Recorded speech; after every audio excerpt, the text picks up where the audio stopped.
In a late lunch break, a coworker confesses how a minor misworded compliment spiraled into a silent week, revealing how quickly trust frays when intention and impact diverge.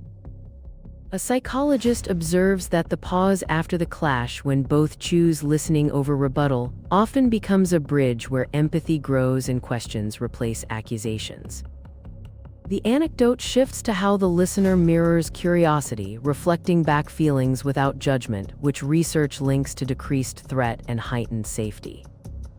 Insights note that small, consistent check-ins recalibrate expectations and prevent creeping distance. Viewers can pause before reacting, building secure connections.